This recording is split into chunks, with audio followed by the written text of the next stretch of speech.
Para saudara dan saudari yang Tuhan cintai, selamat pagi dan selamat bertemu lagi dalam Renungan Harian, edisi hari Sabtu, tanggal 8 Oktober 2022. Mengawali hari yang baru ini, kita hendak mendengar dan merenungkan sabda Tuhan. Marilah sebelum kita mendengar dan merenungkan sabda Tuhan, kita berdoa. Dalam nama Bapa dan Putra dan Roh Kudus. Amin. Allah Bapa kami di surga, Engkau memanggil kami menjadi putra dan putrimu, seturut citra putramu terkasih. Baptilah kami dengan rohmu, dan ajarilah kami mengimani bahwa cinta kasihlah yang menjadi hukum tertinggi.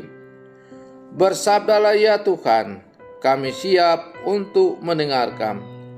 Terpujilah Engkau Bapa, Putra dan Roh Kudus, kini dan sepanjang segala masa. Amin.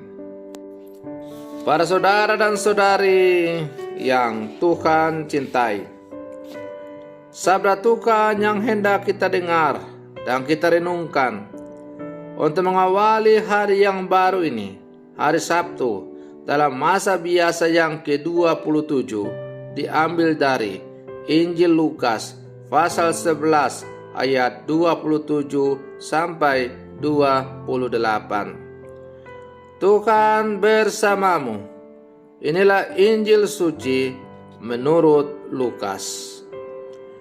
Pada suatu hari, ketika Yesus sedang berbicara kepada orang banyak, berserulah seorang wanita dari antara orang banyak itu dan berkata kepada Yesus, "Berbahagialah ibu yang telah mengandung dan menyusui engkau."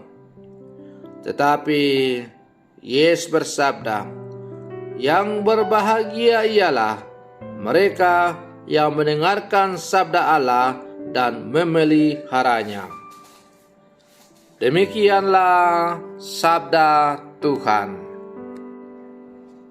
Para saudara dan saudari yang Tuhan cintai, kebahagiaan dapat kita bagi dalam dua bagian, yaitu kebahagiaan dunia dan kebahagiaan rohani.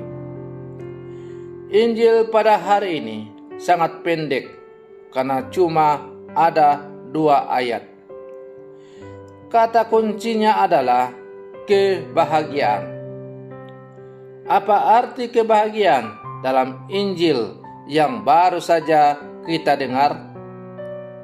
Diungkapkan dalam bacaan Injil tadi bahwa berbahagialah ibu yang telah mengandung engkau dan susu yang telah menyusui engkau.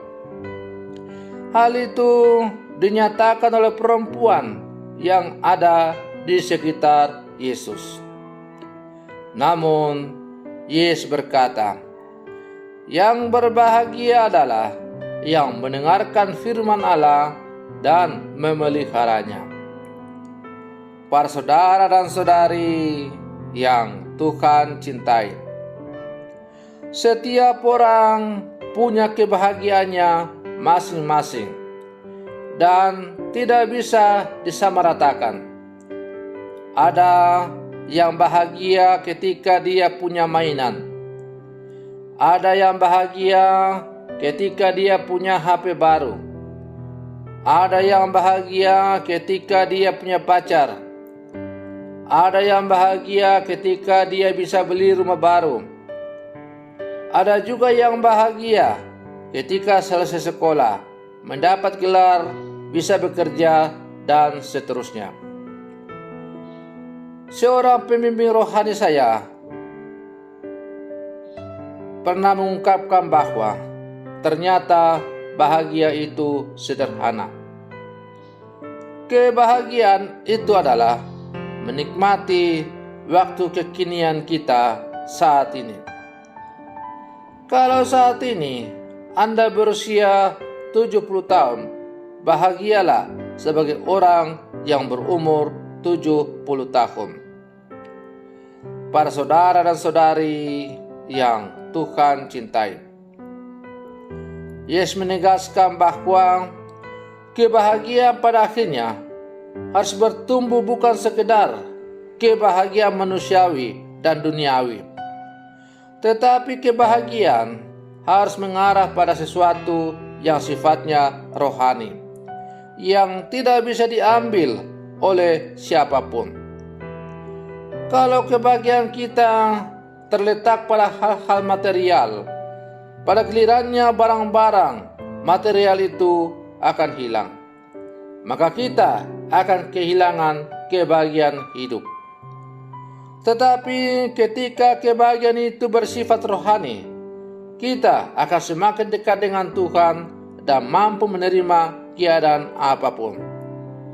Oleh karena itu, Yesus mengatakan, berbahagialah orang yang mendengarkan sabda Allah dan melakukannya dalam seluruh kehidupan. Melaksanakan perintah Allah atau menjadikan Allah sebagai satu-satunya tujuan kebahagiaan tertinggi memang pasti akan memberikan kebahagiaan yang paripurna yang tidak bisa diberikan oleh dunia ini. Karena hanya Allah sajalah yang mampu memberikan kebahagiaan yang sungguh-sungguh sempurna, yang tidak akan membuat manusia kecewa dalam hidup ini. Kebahagiaan yang ditawarkan oleh dunia pasti suatu saat akan hilang lenyap, karena itu hanya bersifat sementara. Kalau orang membayangkan bahwa kebahagiaan itu terletak pada banyaknya uang yang dimiliki, kuasa yang dia miliki, dan sebagainya, pada akhirnya hal-hal itu semua akan musnah. Kita bisa melihat dengan kasat mata sejumlah orang-orang yang punya kuasa, tapi tiba-tiba di akhir-akhir masa jabatannya atau hidupnya, ia mengalami tantangan yang hebat. Ia dikejar-kejar karena dianggap korupsi.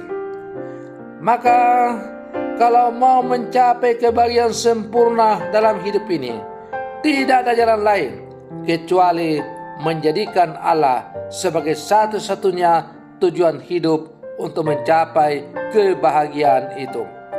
Maka mari terus kita berlangkah bersama mencari kebahagiaan di dalam Tuhan.